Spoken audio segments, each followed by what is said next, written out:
a recall of your inflammation chapter, no?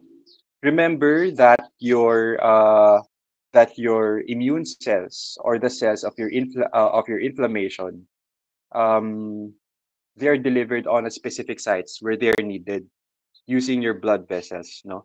So inflammation means that this is a response of your vascularized tissues.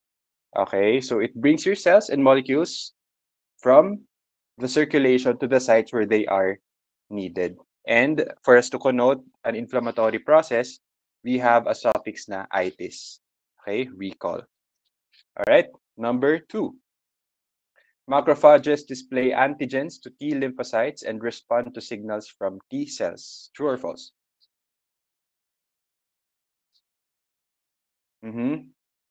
Yes. Your antigen presenting cells, remember your tissue macrophages, diba? They are located on specific sites. They have specific names for each site. So they display antigens to your T cells. Ayan. So syempre, your macrophage again is your dominant cells in most chronic inflammatory reactions. Ano yung pinaka-role niya? First, they ingest and eliminate microbes and dead tissues. Number two, they initiate. So remember that they are the ones initiating the process of tissue repair and scar formation and fibrosis. Thirdly, they secrete mediators of inflammation. And lastly, they're the ones displaying antigens to T lymphocytes and respond to signals from T cells. More like a positive feedback loop. All right, so next. Yan. T helper 1 cells produce the cytokine interferon gamma, which activates macrophages by the classical pathway. True or false? Mm-hmm.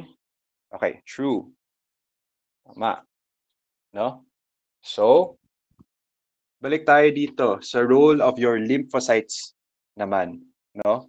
Your lymphocytes and your macrophages sa inflammation, they have this they have these interchange of responses, no?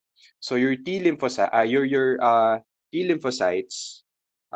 can also recruit and activate your eosinophils. At the same time, secrete other cytokines which uh, induce the secretion of chemokines responsible for recruiting your neutrophils and monocytes. And lastly, mainly, your T helper 1 cells produce your cytokine interferon gamma, which activates your macrophage by the classical pathway. Ayan.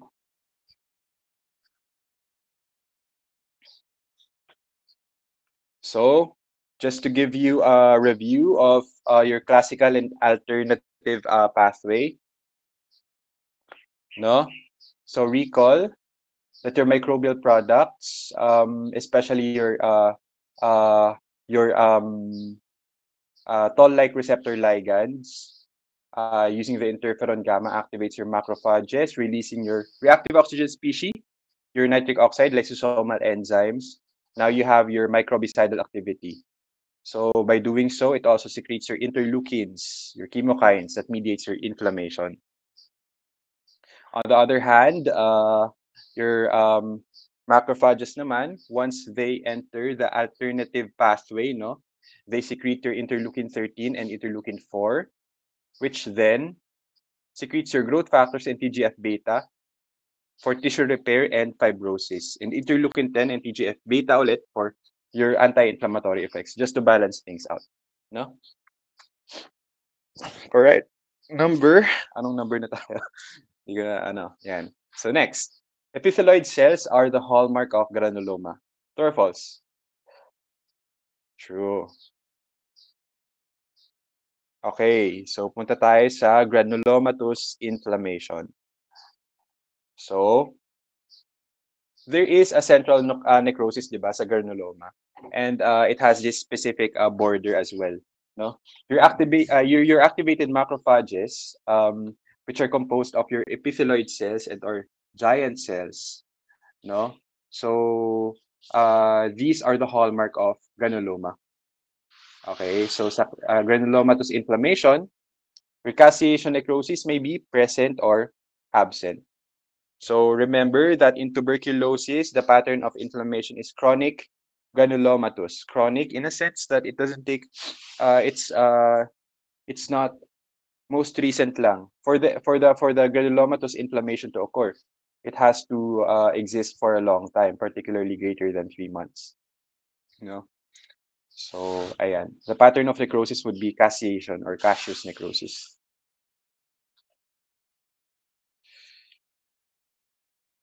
Okay? Next. Ayan. Interleukin-6 causes production of your C-reactive protein and fibrinogen. True or false? True. So, remember the systemic effects of inflammation, di ba? Meron tayong acute phase response, no? Okay? Yan. For acute phase response, nagkakaroon tayo ng acute phase reactants, increase of your proteins, no? Your acute phase proteins.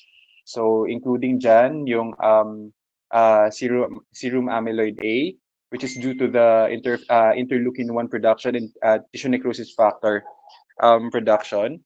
Your interleukin-6 naman causes production of your CRP and your fibrinogen. So later, dadaanan natin yung mga actions ng CRP, fibrinogen, other acute phase proteins, no? Ayan. So, tama. Ayan. So, in granulomatous inflammation, caseation necrosis may or may not be present. True or false? True. So, kaka-discuss lang natin kanina, no? Ayan. So, caseation necrosis may be present or absent in granulomatous inflammation.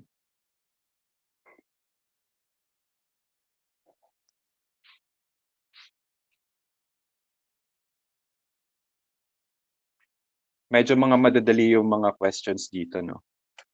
Alright. Punta tayo sa next item. Yan. Ito, another madaling question. The mediators of defense include your phagocytic leukocytes, antibodies, and complement proteins. Syempre, true. Yan. So, okay. So, your inflammation, your mediators, non-brainer. So, your phagocytic leukocytes, antibodies, and complement proteins are your mediators.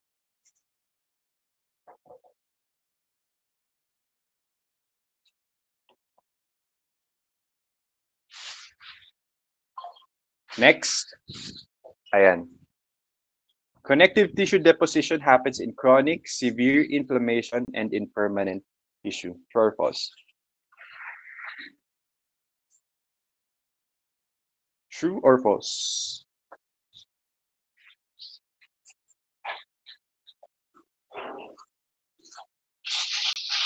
True. Yes. So for repair, we have two types of repair, regeneration and connective tissue deposition. So for repair, no, for regeneration, it happens on your labile and stable tissues. Okay, so influenced by your growth factors, it's the tissues that are able to regenerate again. For connective tissue deposition, it happens on your permanent tissues. Ayan. Punta na tayo sa more tawag dito, more specific tissue types. Ito, surface epithelium is continuously lost and replaced either by proliferation of residual cells or maturation of stem cells. True or false? True. Yes. Remember, your labile tissues, they are the ones able to proliferate, no? And to mature. They arise from your stem cells. Example, your surface epithelium, your hematopoietic stem cells. So true.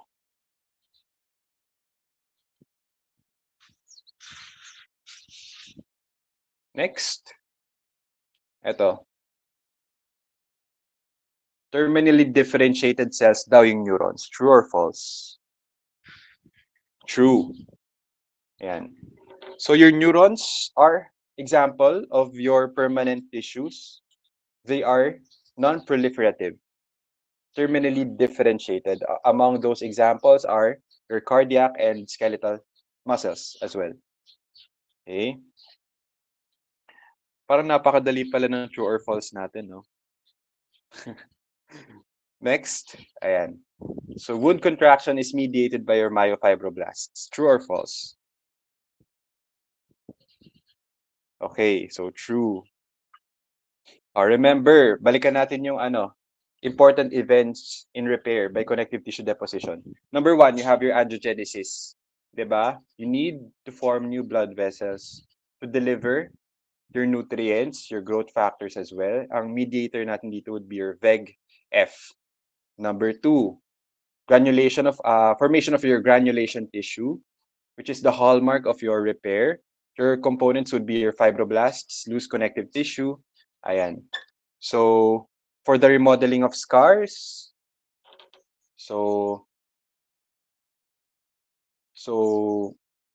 there should be balance between your ECM degradation and synthesis.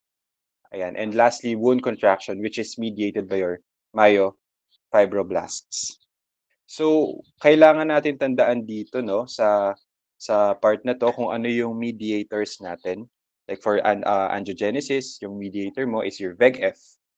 For your formation of granulation tissue, mediators mo, your components would be fibroblasts, loose connective tissues, so on and so forth, no? For remodeling of scars, it's your matrix metalloproteinases. For wound contraction, it's your myofibroblasts. All right?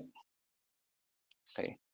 This one, regeneration happens in labile and stable tissues influenced by growth factors. Of course, true. Binalikan lang natin yung ratio kanina. No?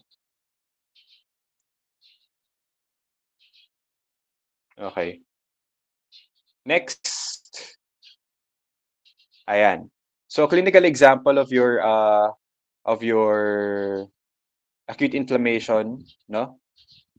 The response, the vascular response. Your sunburns. Sunburns are caused by endothelial cell contraction and mild endothelial injury. Thus, it has delayed onset and slightly prolonged duration. So for this one, remember, for your sunburns, the difference between your sunburns and your severe infection, no? For your sunburns, mild endothelial injury lang siya, so delayed onset, slightly prolonged duration. However, for your severe infection or your deep burns, yung mga ano talaga, no, yung mga second degree burns, ganun, first degree burns. So they are caused by endothelial cell necrosis and detachment na. Okay, so there is endothelial injury na, no? So that is severe endothelial injury. Therefore, it's rapid onset, but prolonged duration. All right. So this one. Bradykinin is an endothelium-dependent vasodilator. True or false? Sige nga kung naaalala ninyo. True or false? True.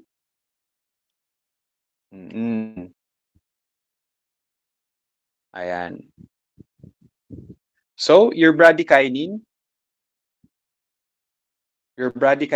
it's an endothelium-dependent vasodilator, no? It is produced when the endothelial when the endothelium is being damaged. Ayan.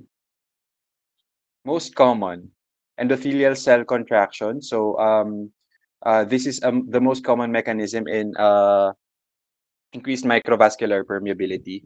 So it is due to your histamine, bradykinin, and your leukotriene release, no?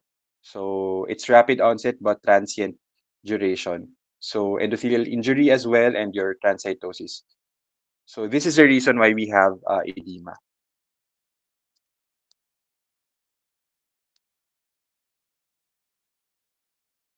Okay, so next. Histamine increases your venular permeability. So your vasoactive amines, remember your histamine and serotonin. So is it true or false? 'Di ba? Your histamine is for vasodilation. Ayan. So, your histamine, ano yung vasoactive amines natin? We have histamine and serotonin. For your histamine, your parent amino acid is histidine. For your serotonin, your parent amino acid is tryptophan. No? So they have opposite functions. Remember, histamine for dilation, serotonin for constriction. Okay?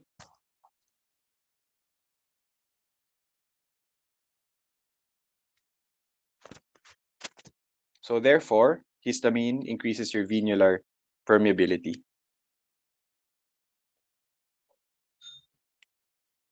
Okay. This one, endothelial cell contraction is caused by exposure to inflammatory mediators. True or false? True. Binalikan lang natin yung ratio kanina, no?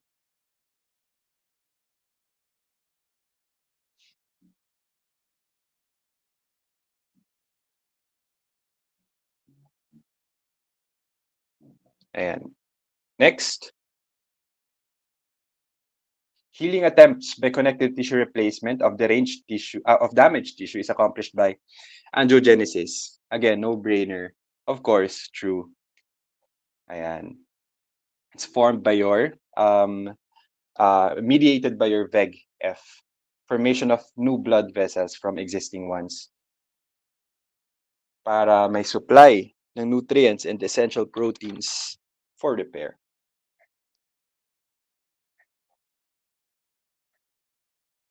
This one, true or false? Of course, true. So we have your ROS, diba? Your nitric oxide, no? These are the products of activated macrophages.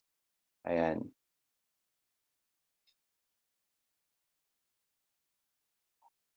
So remember,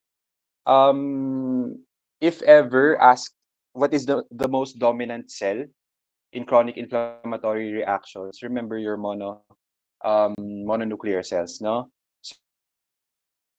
So when it comes to cases of inflammation and repair, always differentiate yung mga infiltrates natin. So tandaan niyo yun. And yung mga special cases. All right? May mga special cases tayo na neutrophils, ang dominant cells for chronic infection. May mga cases tayo na, ayun. So, remember the exceptions as well. So, for this one,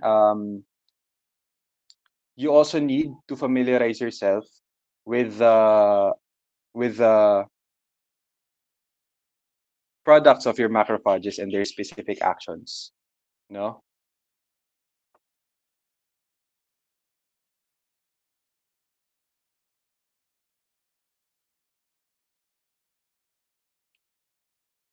Okay. Next. Remember that your TGF beta, sige. Anong sagot dito? True or false? TGF beta is the most important cytokine for the synthesis and deposition of connective tissue proteins. True.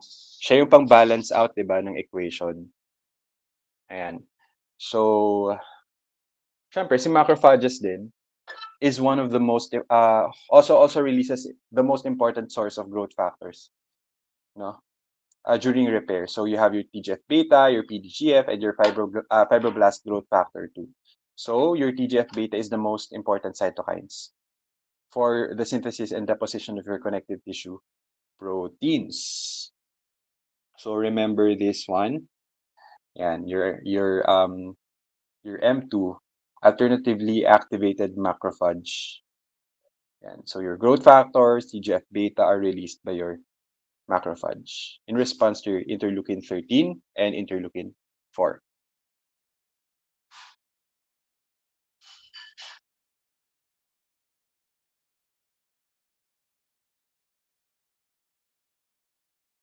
Mm-hmm. Yeah. Okay. Next. Last item na to sa true or false.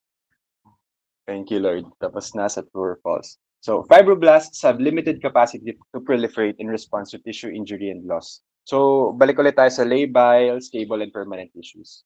So true or false? It's true. Kasi they are your fibroblasts are part of your stable tissue. And so a good example of your stable tissue, you have your liver, your kidney, your pancreas, your endothelium, fibroblasts, and your smooth muscle.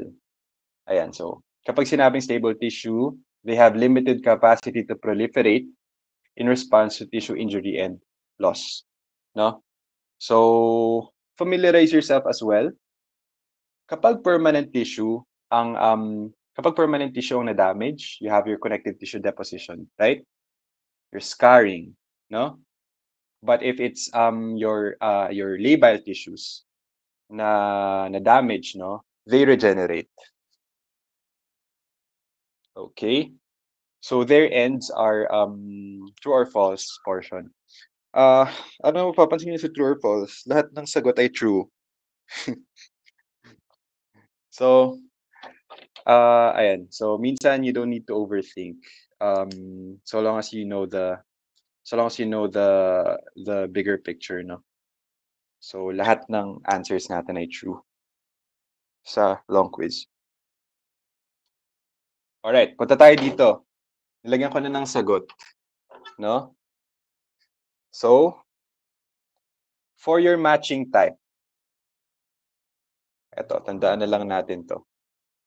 Sige, ito muna. So increases increases ESR due to stacking of your RBCs. It's your fibrinogen. Remember your ReLU formation.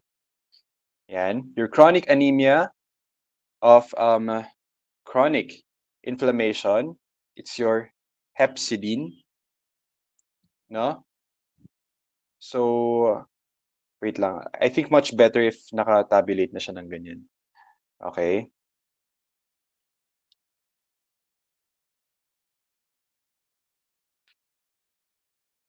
Ayan. So your CRP, remember, is being produced by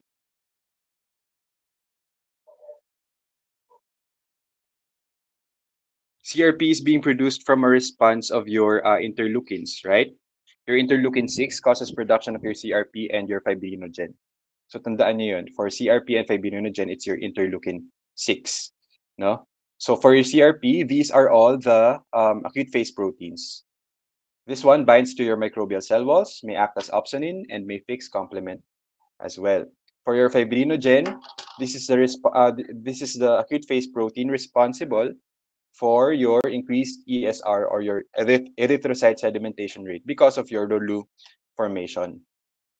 Your serum amyloid A, no, it can also act as your opsonin, and it may fix complement and can cause, of course, secondary amyloidosis. For your hepcidin, this one reduces the availability of iron to your erythroid precursors, therefore causes anemia of chronic inflammation. And your thrombopoietin, no, it can cause thrombosis.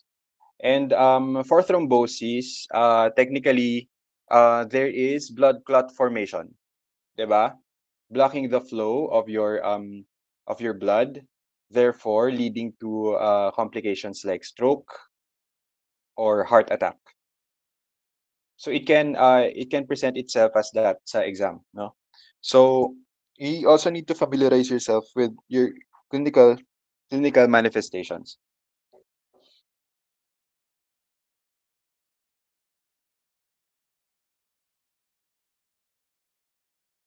Okay, next one. Ayan. Punta tayo sa mga interleukins, sa mga cytokines natin. Okay, remember your TNF along with your interleukin 6, they have systemic effects, no? Magkakampi silang dalawa. All right, your TNF is one of the most expressed cytokine in inflammation. So it stimulates expression of your endothelial adhesion molecules and secretion of other cytokines as well. So interleukin 1, fever. Interleukin 2, T for T cell growth factor, proliferation and activation of your T cells. Interleukin-3, kasi yung number 3 ay para siyang letter M, no? Your multi-colony stimulating factor, which promotes your hematopoiesis. Interleukin-4 for T helper 2 differentiation and IgE production. Interleukin-5 for eosinophils. 6 along with your interleukin-6 along with your TNF, no? They have systemic effects. Ayan. Interleukin-7 for your lymphoid progenitor. Interleukin-8 for your neutrophils. Interleukin-10. This one is anti-inflammatory, no? Ayan. Interleukin-12 for interferon gamma production. 13 for mucus production in airway epithelial cells. 17 for recruitment of your neutrophils and monocytes. And interferon gamma. Activation of your macrophages. So, ang alam ko konti lang yung just remember the more important ones, no? Yung common natin, yung TNF, interleukin-6, especially interleukin-6, madami siyang effects, 'di ba? Interleukin-6 acts as the promoter for releasing of your CRP, ayun, mga acute phase response proteins natin. Ayan. So remember those. Ngayon, punta naman tayo sa complement-related disease. Okay. So familiarize yourself with the possible clinical correlations nito, no? So yan. So your C2 is the most common complement deficiency, C3 for your pyogenic infections and immune complex mediated glomerulonephritis. Kasi again, remember that your C3 C3b is an opsonin. If there is no opsonization, no phagocytosis, therefore mas mataas ang pyogenic infections mo kapag kulang ang C3 mo. Remember that. No, C1 inhibitor for hereditary angioedema. And for your late complements, late component component of your complement system, no? So your Neisseria infections due to the inability to form your membrane attack complex. Okay. Just the more important ones. Nakakasunod ba kayo, guys? O nakakasunod naman kayo? More or less refresh na lang to dapat sa inyo, no? Ayun nga. Kung siguro kung hindi pa kayo kung ngayon pa lang kayo mag-aaral, kabahan na kayo for midterm exam kasi medyo mahirap din yung ibang questions, no? This is just covering the bases for you to integrate yung mga tawag dito yung mga must-knows to more complex questions. Okay? Kasi pagdating ng midterm exam, madaming mga complex questions. Parang yung prelim exam din, no? Ayan. So, dito naman tayo sa, remember as well, yung mga complement proteins and yung functions nila, no? So, paulit-ulit na to sa tawag dito, sa immunology, no? Okay, remember that remember kung ano yung mga histamine yung promoters ng histamine release natin dito, 'di ba? It's your C3A and C5A kasi they are all anaphylotoxins. Remember, your opsonin is C3B opsonin. For cell lysis, it's your C5B kasi part siya ng membrane attack complex. WBC recruitment, C5A. It's an anaphylotoxin as well. No? Your most abundant complement would be C3A or C3B kasi para silang C3. Yan. So, dito tayo. So, for your classical pathway, remember your C1, it activates your classical pathway. So, your counterpart of your C1 in lectin pathway is your MASP, your mannose-associated serine protease. Your C4 and C2, these are cleaved to produce your C3 convertase. And from your C3 convertase, you have your C3A and your C3B. So A for anaphylotoxin, B for opsonin. Okay? So C3A, anaphylotoxin, it promotes more inflammation, right? C3B, opsonin, it makes the cell, it makes the bacteria more palatable. Okay? So that explains why C3 is the most abundant complement, no? Kasi siya sa kanya nagba-branch out lahat. Okay? Your C5 naman, no? Once you have your C5 convertase, ayan, so it gives rise to your C5A and your C5B. C5A is an anaphylotoxin. It gives more inflammation, no? Promotes more inflammation. C5B naman, it already is a part of your membrane attack complex, no? Along with your C6 to C9 products. So these are the late components of your complement system. So kapag kulang ka sa C5 and C5 D and C6 to C9, ano ang prone infection sa'yo? It's your Neisseria infections. Balik tayo dito. Yan. Okay, remember ha, your most common complement deficiency is C2. C3 is your most common complement, but your most common complement deficiency is C2. So, C3, bakit may pyogenic infections tayo? Kasi again, wala tayong opsonization because kapag kulang ka ng C3, wala kang C3b. So therefore, it does not make the bacteria more palatable to your WBCs. Mahirapan sila mag-phagocytize. Therefore, mas madami kang pyogenic infections. Okay. So ayan, so yung late complements natin, it increases the risk to your Neisseria infections. Okay, punta na tayo sa cases. Let's go. Okay. Yan. Nilagay ko na din yung sagot. So nakakasunod ba kayo, guys? Let's do cases. Thumbs up, thumbs down, thumbs up. All right. Sige. Okay. So let me read the case. A 37-year-old man has had mid-epigastric pain for the past 3 months. An upper gastrointestinal endoscopy shows a 2 cm slightly demarcated shallow ulceration of the gastric antrum. Microscopic examination of a biopsy from the ulcer base shows angiogenesis. Remember this one, angiogenesis, fibrosis, mononuclear cell infiltrates with lymphocytes, macrophages, and plasma cells. Which of the following terms best describes this pathologic process? Okay. So, remember that this is anong case presentation to? Gastric ulcer? Yes? No? So for this one, you already have a clue that the mid-epigastric pain, tignan natin yung case presentation, no? There is mid-epigastric pain for the past 3 months. Ibig sabihin, this is not an acute condition. It's already a chronic condition, no? Kasi 3 months na. Ayan. And makikita mo na there is already ulceration of the gastric antrum.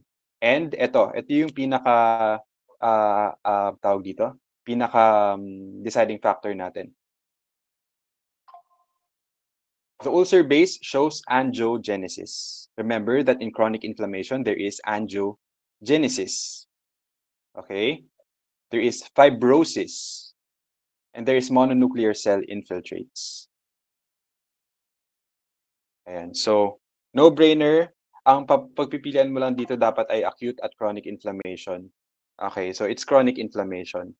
Bakit hindi granulomatous inflammation? Wala namang involvement ng T-cell response, wala naman tayong granuloma formation, 'di ba? Fibrinous inflammation, it does not apply to this case. Serous inflammation, wala ka namang transudates or exudates, right?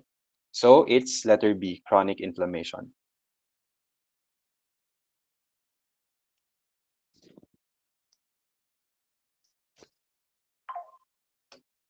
Next. Okay, so this one. A 65-year-old man develops worsening congestive heart failure 2 weeks after an acute myocardial infarction. An echo shows a markedly decreased ejection fraction. Now you have your capillaries, fibroblasts, collagen, and inflammatory cells largely replaced by the infarcted myocardium. Which of the following inflammatory cell types in this lesion play the most important role in the healing process? So again, sino ba ang nagre-release ng TGF beta? Sino ba? Eh di si macrophage. So remember dito sa cells of inflammation natin, um, your epithelioid cells, no, they are hallmark of your inflammation, your chronic inflammation. Your granulomatous inflammation. Your macrophages naman kasi, the question is asking for the cell with the most important role in the healing process. Your neutrophils, for eliminating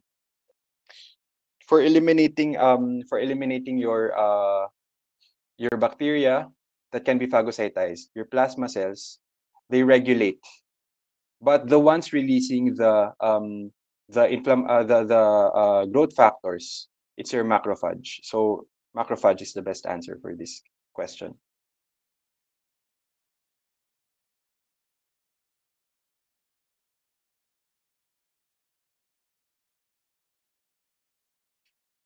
Next. Yan.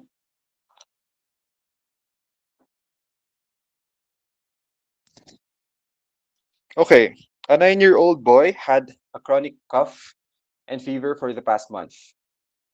A chest radiograph shows enlargement of the hilar lymph node and bilateral pulmonary nodular interstitial infiltrate. A sputum sample contains acid-fast bacilli. A transbronchial biopsy showed granulomatous inflammation with epithelioid macrophages and Langhans giant cells. Which of the following mediators is likely to contribute to giant cell formation? Okay, so technically we are dealing with a case of pulmonary tuberculosis. Tama? So, ang pinakasagot dito would be interferon gamma. Why? Because interferon gamma is being secreted by your T cells. And in pulmonary tuberculosis, T cells play an important function, right? So they mediate your granulomatous inflammation, remember? And your epithelioid cells and your giant cells are hallmarks of your kumbaga they can be seen in your granulomatous inflammation. Yung ibang mga choices dyan, panggulo lang. No, your complement C3b, it's your opsonin, di ba? Your interleukin 1, it promotes your systemic effects, no? Ayan, your TNF more like a general effect. Si interferon gamma kasi, it's much more specific for your T cells.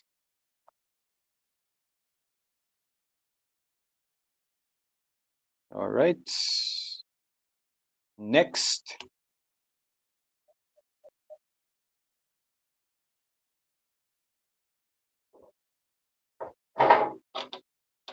Okay. An 11-year-old child falls and cuts his hand. The wound becomes infected. Bacteria extend into the extracellular matrix around the capillaries. In the inflammatory response to this infection, which of the following cells removes the bacteria? Okay, very common sense. It's your macrophage. All right, 'di ba? Sila yung mga checkpoint, sila yung mga police sa tissues natin. Kasi the bacteria extended into the extracellular matrix around the capillaries already. Okay? So it's your macrophage. B lymphocyte, T lymphocyte is if it's a viral infection, then pwede sila, no? Mast cell, if it's a hypersensitivity, there is a release of your hypersensitivity there is release of your hypersensitivity mediators. Pwede yan. But the case kasi is asking for the cell that removes the bacteria on the extracellular matrix. So it's your macrophage.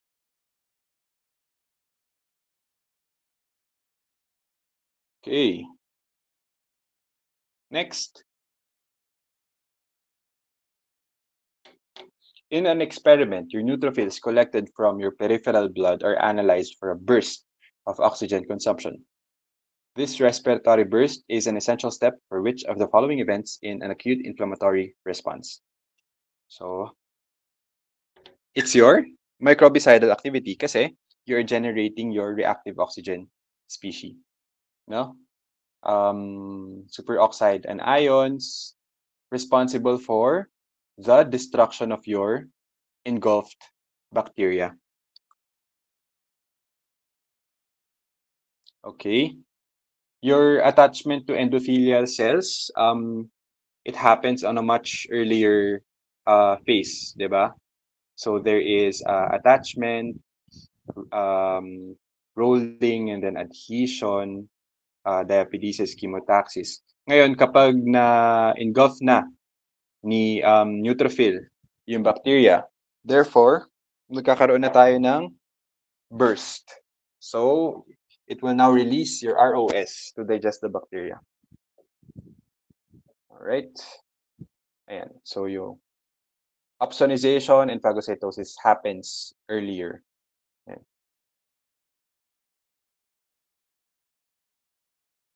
Next.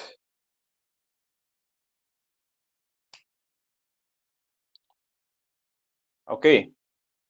A 4-year-old girl has had numerous infections with your Staphylococcus aureus since infancy. Genetic testing shows a defect leading to a lack of your beta-2 integrin production. Which of the following abnormalities of neutrophil function is most likely responsible for these clinical symptoms? Okay, remember your Staphylococcus aureus, it causes what type of infection? Purulent infection, right? Excuse me. Yan. So, na-discuss natin dito kanina sa previous items, no, kung ano yung actions ng your phagocytes in inflammation. So, 'di ba, we have different mediators for each specific action. Your margination, 'di ba, from margination to rolling, to adhesion. Ayan. So for your rolling, for your adhesion, the specific protein is your is your integrin, 'di ba? Remember that integrin is the one responsible for the adhesion of your phagocytes to the endothelium. Ayan. So technically, it's letter D. Inadequate adhesion on cytokine activated endothelium.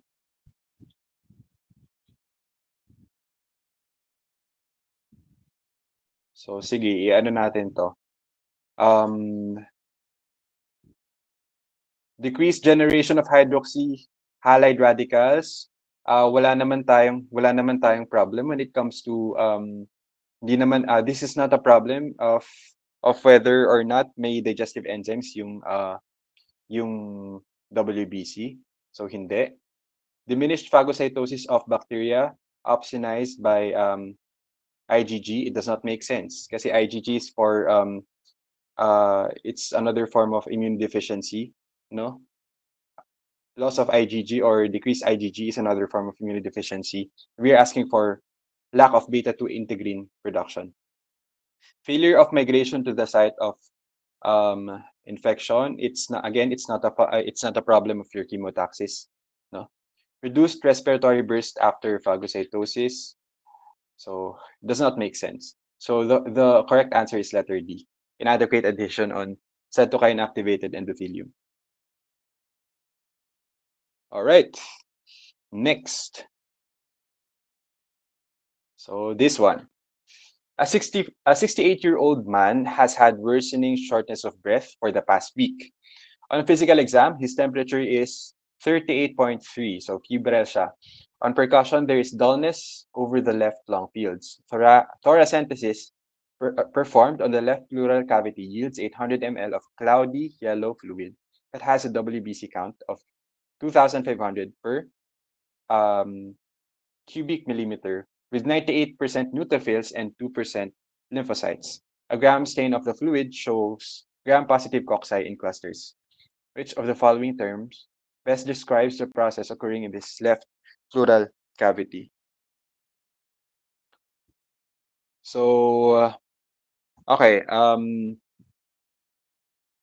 for this one, syempre, we have an elevated WBC count with gram-positive cocci in clusters. So it's letter E, purulent exudate.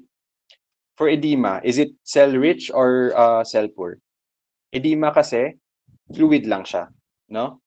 Chronic inflammation, fibrinous inflammation, does not make sense, does not apply to this case, no? Abscess, it can be, no? However, tawag dito, a fluid that is present on a cavity. Okay? So if it's a localized infection, then your answer would be letter A, abscess. Pwedeng abscess 'yun. Kunyari, may sugat lang and then meron kang meron kang uh, cloudy fluid that has a WBC count of ganito, blah, blah, blah, and your gram-positive cocci in clusters. However, since we are talking about this one, no, this is located sa left pleural cavity kasi. So this is an exudate, purulent exudate. All right. Next. Okay. This one.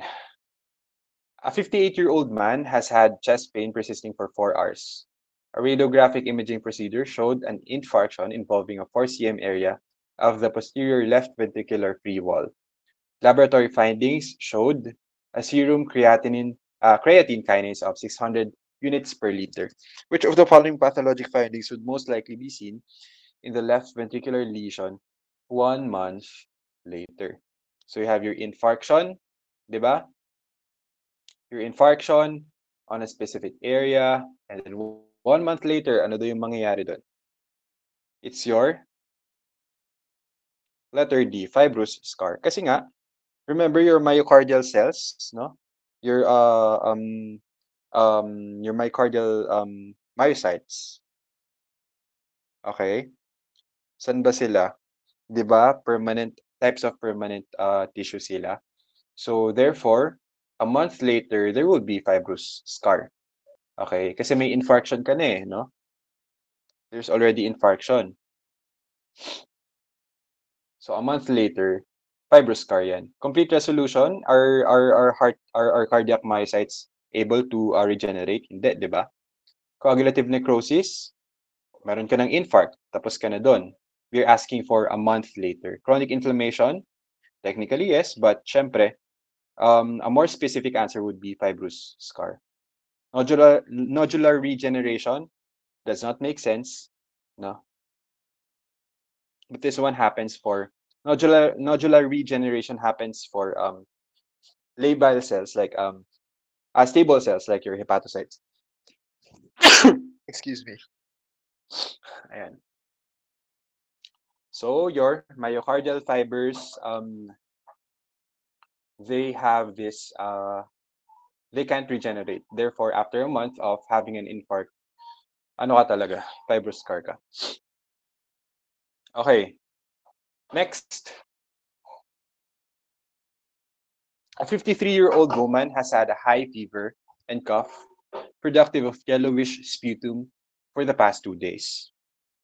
Her vital signs include temperature of 37.8 degrees Celsius, just the cutoff for fever, pulse of 103 beats per minute, respirations of 25 cycles per minute, and blood pressure of 100/60 millimeters mercury. On auscultation of the chest, crackles are audible in both lung bases. A chest radiograph shows bilateral patchy pulmonary infiltrates. Which of the following inflammatory cell types is most likely to be seen in greatly increased numbers in her sputum specimen?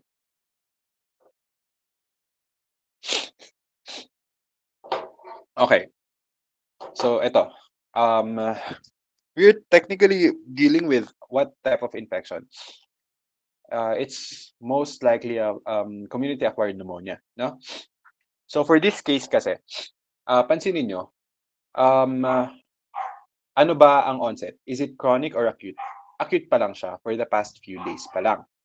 So for this one, are you gonna entertain on a tissue level? Are you gonna entertain mononuclear um or polymorphonuclear infiltrate? Di ba? PMN infiltrate ka kasi nga acute pa lang, no? So for this one, ayan. So we are asked about the cell infiltrate for the sputum specimen. Obviously, it's your neutrophil. Sila lang naman yung pwedeng mag-extravasate from the system to the area of concern, no? Your mast cells, your macrophages, your Langhans giant cells, they all rest inside the tissue. Okay, so for Langhans giant cells, there is already a granulomatous inflammatory response, diba? That is for chronic inflammation. Is it chronic? No, kasi it's only 2 days. Macrophages. So technically, anong nag-rise first? No, it's your neutrophil first, and then your macrophages next. So mas tama si neutrophil.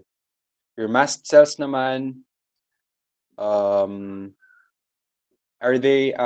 is this an example of an anaphylactic reaction or an allergic reaction? Hindi naman, di ba? So X, hindi siya. Your T lymphocytes, more on chronic inflammation. So technically, it's your letter D, neutrophil.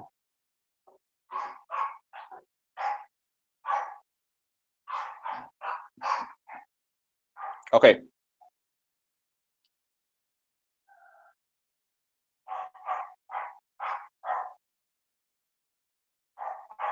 All right.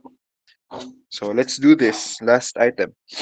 A 4-year-old child has had a high volume diarrhea for the past 2 days.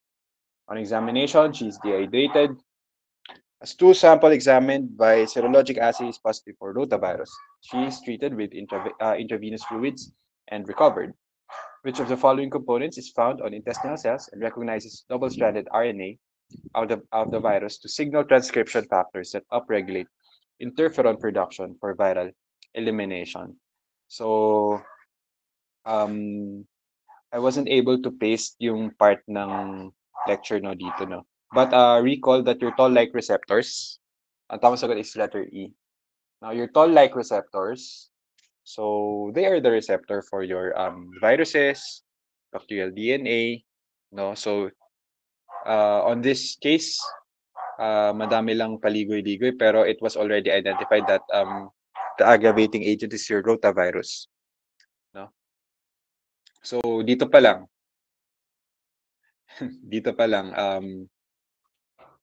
more like matutukoy mo na it's your toll-like receptor. So, and more or less on the next statement, it says here that it recognizes double-stranded RNA of the virus to signal your transcription factors that upregulate interferon production for viral elimination. Remember that your toll-like receptors are on the surface, diba? At the same time, your transcription factors, signal transcription factors, you have your signal transducing pathways mediated by your GPCRs and others, no? So technically, they're found on the cell surface. For caspase 1,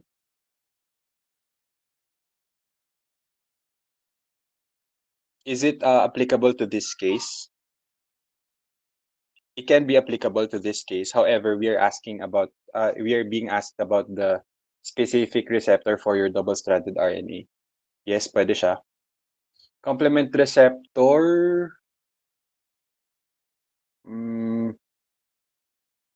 yes, pwede din. Pwede din siyang mag-apply dito since it's a viral infection.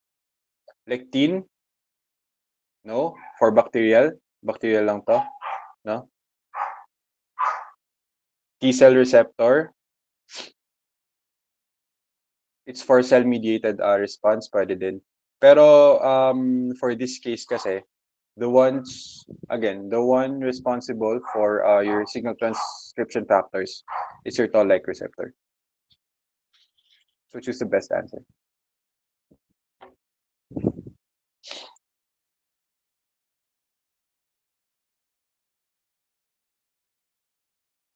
All right, are you guys still with me? Meron tayo 56 students. For midterm exam, tawag dito, expect cases again. As well as, pero mas konti na this time, no? More on analysis na tayo. On neoplasia, I want you to study yung, wait lang, mag-stop presenting screen na ako.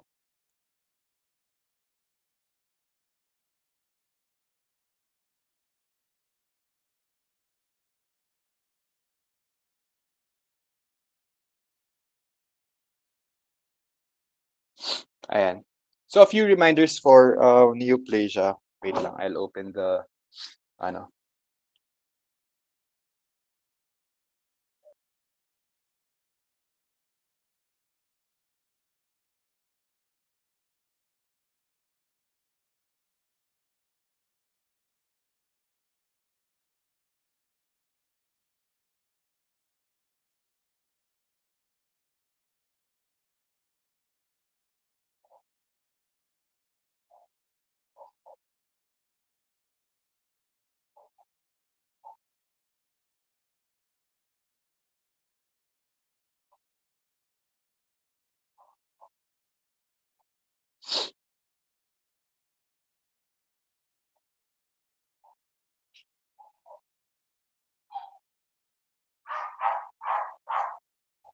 Okay, let's go.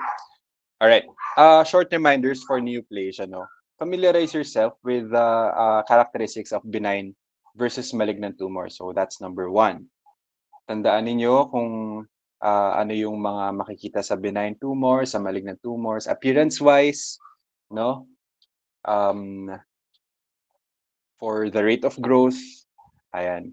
For the rate of growth, tandaan niyo yung doubling time. Again, so yung doubling time natin, ang normal cell, ilang doubling time lang bago mag-shorten ang telomere. It's hindi nabanggit sa lecture but hindi siya ganun na emphasize, no. It's 70 ang normal cells. After 70, magkakaroon ka ng cellular senescence, right? Kasi nga shorten na yung telomere mo. So for cancer cells, your telomeres, there is reactivation of your telomerase, thereby conserving that. Therefore, nagkakaroon siya ng immunity. Okay? So, for cancer cells, punta tayo sa cancer cells. 'Di ba? How many doublings will it take you to produce 1 gram of cell? So tandaan niyo, it's 30. Okay? It's always 30. So it will take you around gaano katagal for 30? That's 2 years, no? And then for you to have 1 kilogram of mass, it's add another 10 doublings for that. So it's 40 doublings. Okay? So other than that, remember your characteristics of anaplasia. Nasa lecture natin 'yon, no? Ano ba yung mga characteristics of anaplasia natin?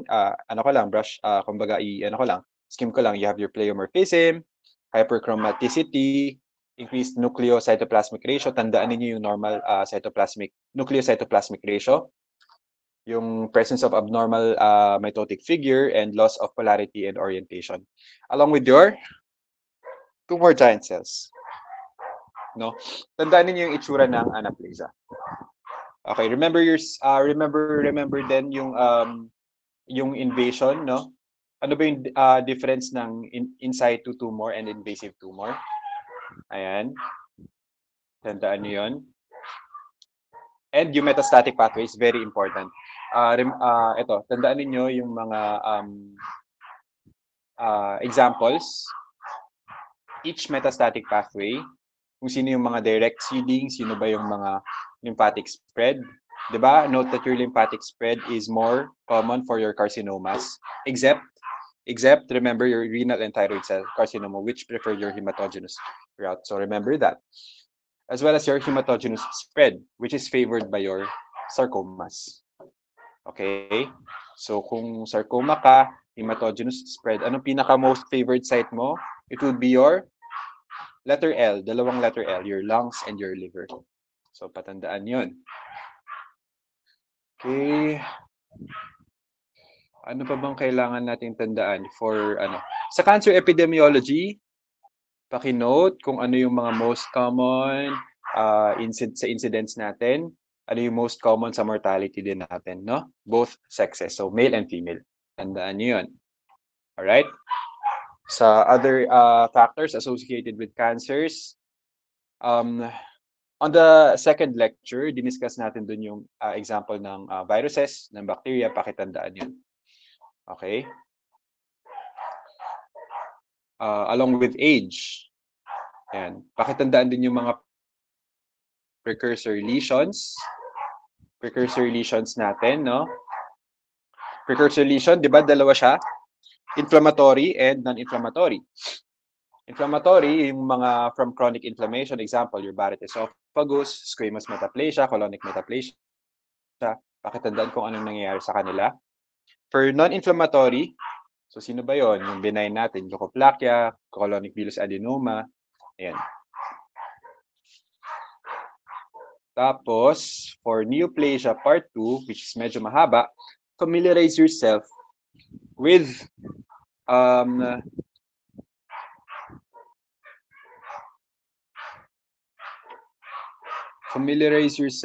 your RAS gene. Okay? RAS gene, kakaaral din yung mga cyclins natin and specific functions in your cell cycle. No? RAS gene, yung RB gene din, very important. Yung P53, yan, mga important genes natin na dapat tinatandaan ninyo, no? Sa metabolism, pakitandaan si Warburg effect. Kung ano yung yield ng ATP per systems, no? Ng cellular systems natin, di ba? We have glycolysis, Krebs cycle, and oxidative phosphorylation. Like what I've mentioned before, pinakamadami natin si oxidative phosphorylation, which yields 32. Si glycolysis and si Krebs cycle ay tigda-dalawa lang. So on a normal cell, ang ATP yield natin ay 36. However, for cancer cells, meron tayong tinatawag na Warburg effect. Instead of utilizing yung full mechanism, the cancer cells prefer to use aerobic glycolysis only, which yields ilang ATP? 2 ATP lang. Okay? So, pakitandaan yun. So, aralin nyo ulit yung pathway na yun, no? Tapos, ano pa ba? Aralin nyo rin kung paano nag-i-invade ng cell death yung mga cancer cells natin, no? Anong pathway ba yung na-affect doon? It's your, na-evade nila, it's your intrinsic mitochondrial pathway of apoptosis. Okay? So, yung mga recalls din doon for apoptotic pathway, yung overexpression of your anti-apoptotic members of the BCL2 family. Pakitandaan yon, yung loss of TP53 function as well. I hope na nililista nyo yung mga sinasabi ko, guys, kasi important, no? Anyway, may recording naman, so you can review. Okay, punta tayo sa cancer etiology. Pakitandaan yung examples ng direct chemical carcinogenic agents natin. Yung indirect chemical carcinogenic agents natin, pakitandaan din yung examples nila. Ano yung difference nilang dalawa? For direct, it requires no metabolic conversion. For indirect, it requires your metabolic conversion. All right. For your viral and microbial products, pakitandaan, ang RNA virus natin, pinaka-important sa lahat si HTLV1, your human T lymphotrophic virus or human T-cell leukemia lymphoma virus 1, along with your Hep C virus, hepatitis C virus, okay? Your RNA viruses. Your DNA viruses, you have your HPV, your Epstein-Barr virus, and your Hep B virus. Also, ito, tandaan ninyo yung mga means of oncogenesis ng each virus, no? Ayan, or bacteria. Ayan, mga infectious agents natin. For bacteria, you have your Helicobacter pylori.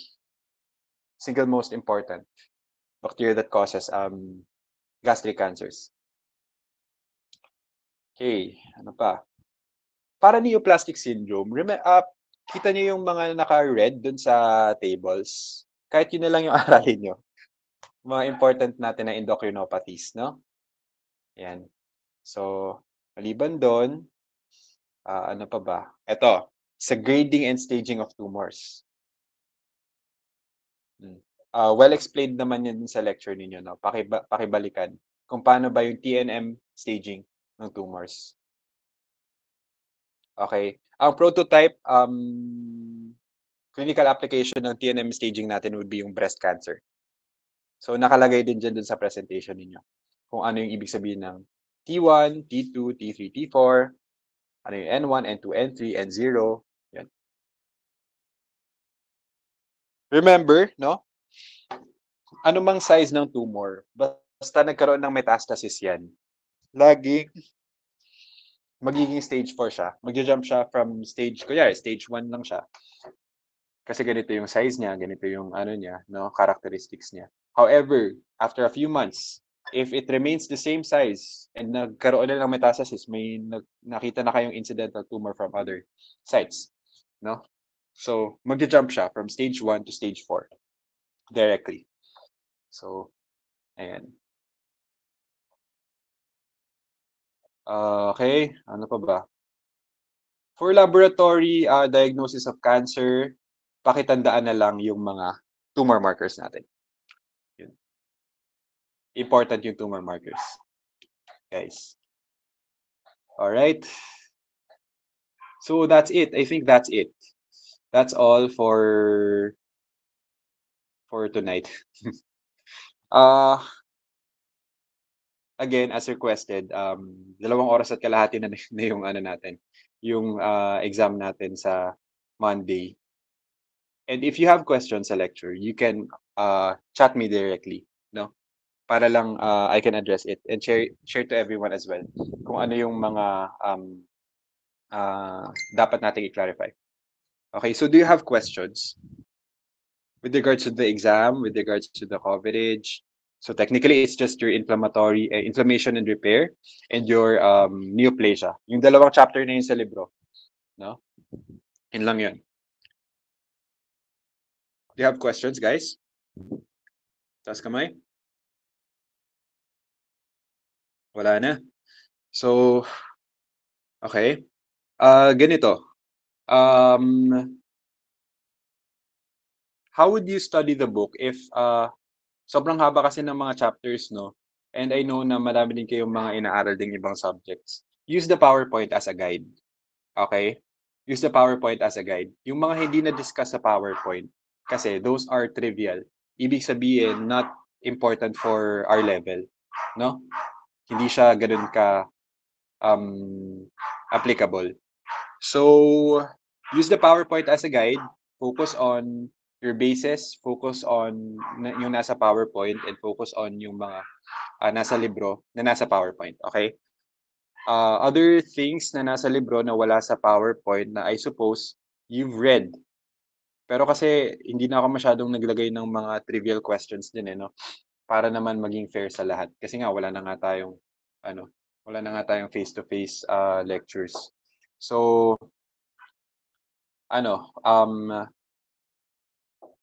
you can still review your book, pero use the PowerPoint as a guide na lang. Kasi this time around, you only have ilang days.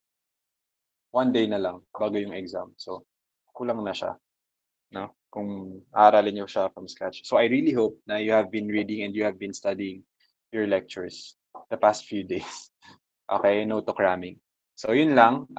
If no questions na, thank you for attending this supplementary lecture. And I really hope na lahat kayo ay pumasa, no?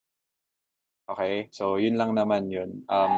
Lumabas na yung result ng MTLE. Very promising yung result ng school natin, no? So, I hope that from this batch, 100% na talaga. All right, let's go. So galingan you guys. Praying for you. And if you have questions, concerns, just message me. Okay? So if none, let's call it a day. Goodbye, everyone. Aral kayo mabuti. God bless.